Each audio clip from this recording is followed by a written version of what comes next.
কোরবানির কিছু গুরুত্বপূর্ণ মাসাইল। ১. হালাল উপার্জনে কোরবানি দিন। হারাম টাকায় কোরবানি করলে সেটা গ্রহণযোগ্য হবে না। রাসূল সাল্লাল্লাহু আলাইহি সাল্লাম বলেছেন, আল্লাহ পবিত্র, তিনি পবিত্র জিনিস ছাড়া কোনো কিছু গ্রহণ করেন না। 2. পশুর বয়স দেখে নিন। গরু বা মহিষের বয়স হতে হবে কমপক্ষে 2 বছর, আর ছাগল বা ভেড়ার বয়স 1 বছর। 3. দুর্বল পশু কেনা থেকে বিরত থাকুন। এমন দুর্বল বা শুকনো পশু কিনবেন না যেটা পশু কোরবানির স্থানে হেঁটে যেতে পারবে না। 4. দাঁতের ব্যাপারে খেয়াল রাখুন। যদি পশুর দাঁত অল্প থাকে তবুও ঘাস চিবিয়ে খেতে পারে তাহলে কুরবানি করা যাবে, কিন্তু দাঁত না থাকার কারণে যদি খেতে না পারে তবে কুরবানি জায়েজ হবে না। 5.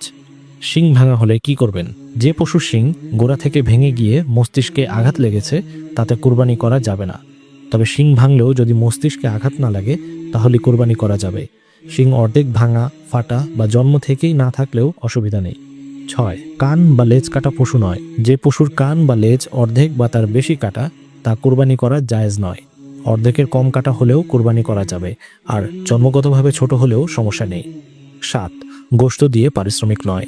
কোরবানির পশুর কোনো কিছু যেমন চামড়া বা গোশত পারিশ্রমিক হিসেবে দেয়া যাবে না, তবে পরিবারের অন্যান্য সদস্যদের মতো কাজের লোকদের খাওয়ানো যাবে।